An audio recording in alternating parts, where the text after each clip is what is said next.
Walin. Oke, assalamualaikum warahmatullahi wabarakatuh.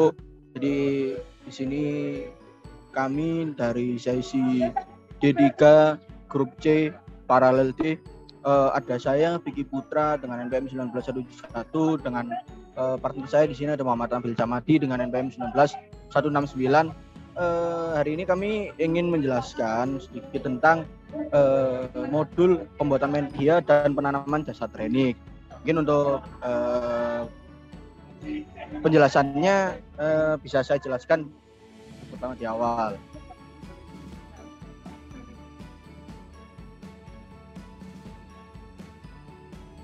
Oke, mungkin bisa next slide langsung Mas Nabil.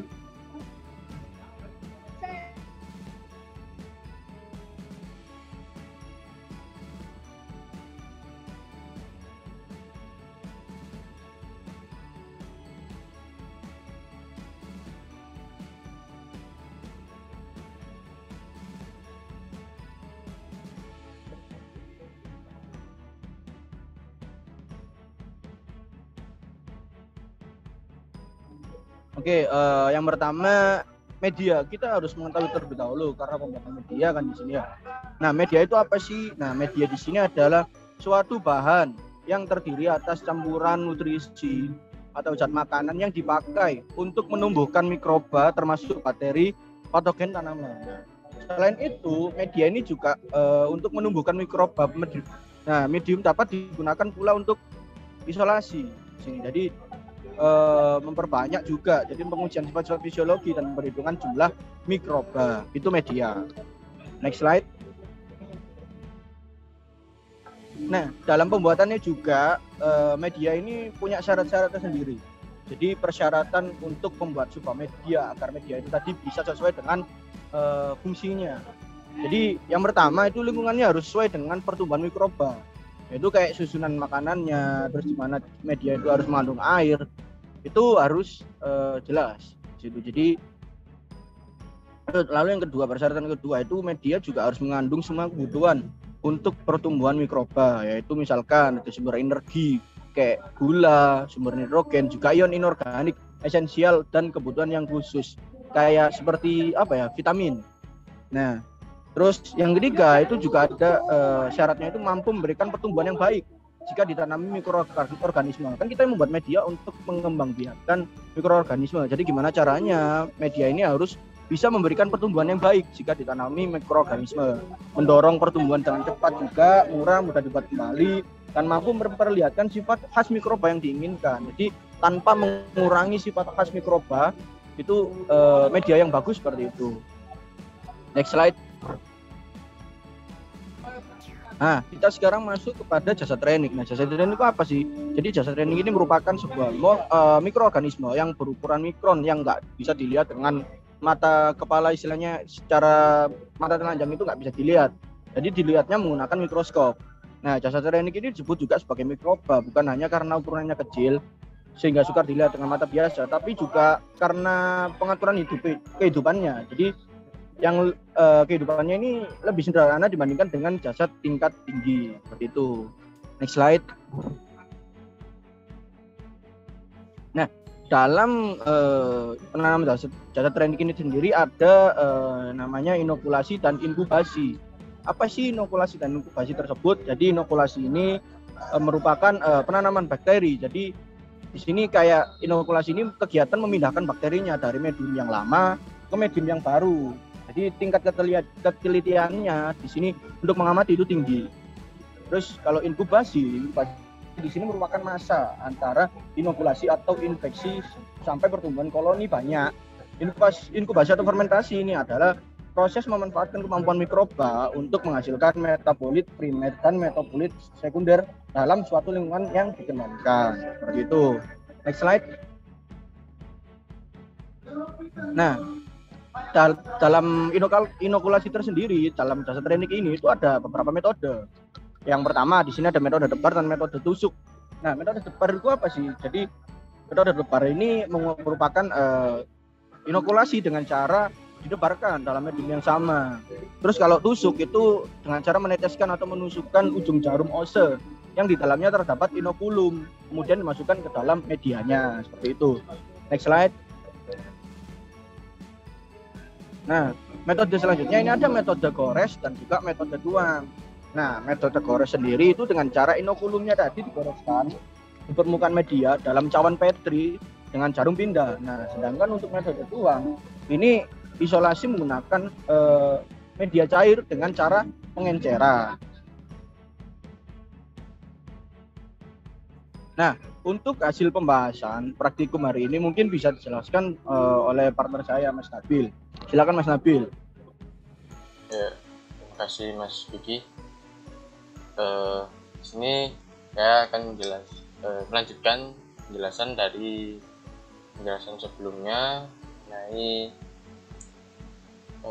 media, pengertian media, syarat pembuatan media, lalu jasa training, lalu metode inokulasi dan inkubasi.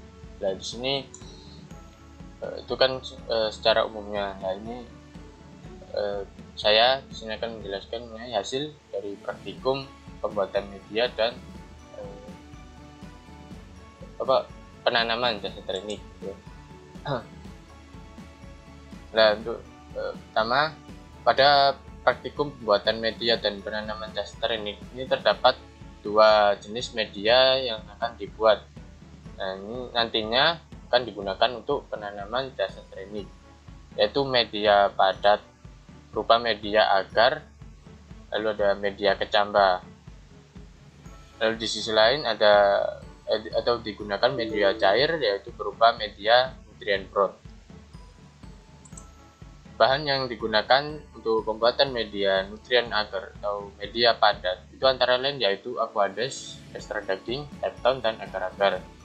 Bahan yang digunakan untuk pembuatan media kecambah antara lain yaitu kecambah, gula, agar-agar, dan aquades. Ini merupakan media padat.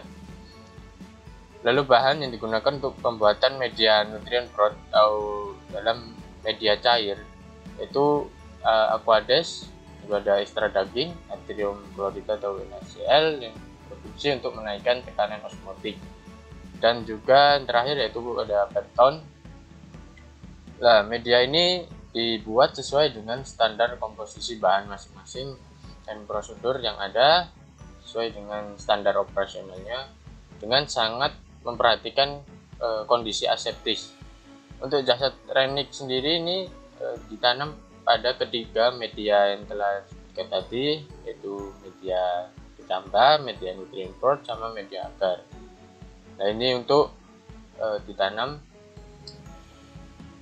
ke yeast atau air got, yeast dan air got. Selanjutnya, pada percobaan penanaman jasa training pada media didapatkan hasil pengamatan secara makroskopis dan mikroskopis. Hasil pengamatan jasa training secara makroskopis pada media agar dan media kecambah itu berwarna putih kekuningan, sedangkan pada media nutrien broth itu secara makroskopisnya itu berwarna putih bening.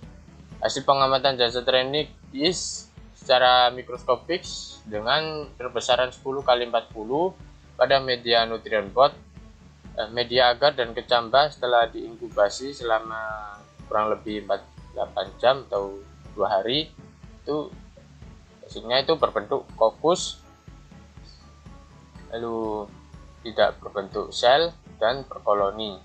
Sedangkan untuk hasil pengamatan jasa training pada media air got itu secara mikroskopisnya dengan menggunakan perbesaran lensa 10 kali 40 pada media nutrien broth. Lalu ada media agar dan kecambah itu setelah diinkubasi selama 48 jam, hasilnya didapatkan yaitu berupa berbentuk tidak beraturan, tidak berintisel, dan tidak berkoloni.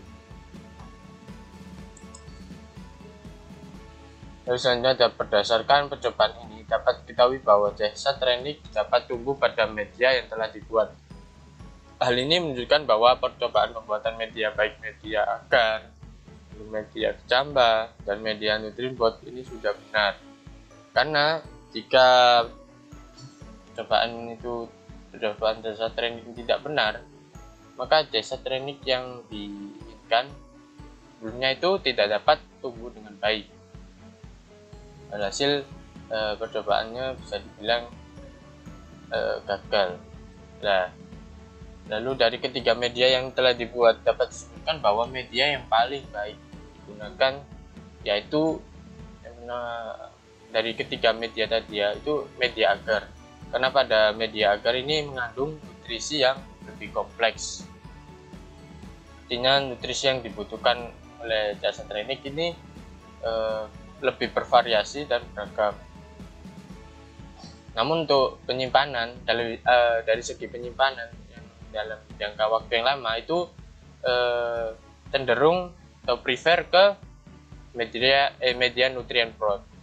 Itu paling disarankan karena mudah dalam pengambilan jasa trainingnya.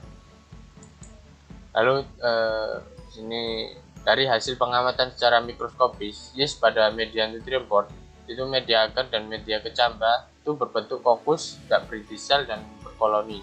Hal ini sudah sesuai dengan teori di mana menurut Lydia Stutik pada tahun 2014 bentuknya mikroskopis yeast itu berbentuk fokus, tidak berintisal dan berkoloni. Sedangkan pengamatan mikroskopis pada media atau pada air got, tepatnya pada media nutrient broth, ini media agar dan media kecambah yaitu berbentuk tak beraturan, tak berintisal dan tidak berkoloni. Hal tersebut sudah sesuai dengan teori, mana menurut Van Heres pada tahun 2015 air got memiliki bentuk mikroskopis yang tidak beraturan, tidak berintisal dan tidak berkoloni. Lalu ada pun faktor-faktor yang mempengaruhi pembuatan media, yaitu antara lain bahan baku air, timbangan media, tumbuhan, konsentrasi agar dan proses pelarutan agar. Lalu ada ketebalan agar dan luas cawan yang digunakan. Lalu ada pH juga, tone asam basah. Lalu yang terakhir yaitu faktornya yaitu penuangan media ke dalam cawan atau tabung. Ini menurut Hafsan pada tahun 2014 konsentrasi agar ini 15 gram per liter umumnya digunakan untuk membuat media padat. Konsentrasi yang lebih rendah sekitar 7,5 hingga 10 gram per liter itu biasanya digunakan untuk membuat soft agar atau media semi solid. Nah, untuk media cair yang dituang ke tabung-tabung, maka sebaiknya volume yang dipindahkan itu lebih besar daripada volume yang dijadikan syarat. Lalu proses sterilisasi dapat mengurangi volume media sebesar 0,1 hingga 0,3 ml, sehingga diperlukan penakaran lebih dari yang dipersyaratkan.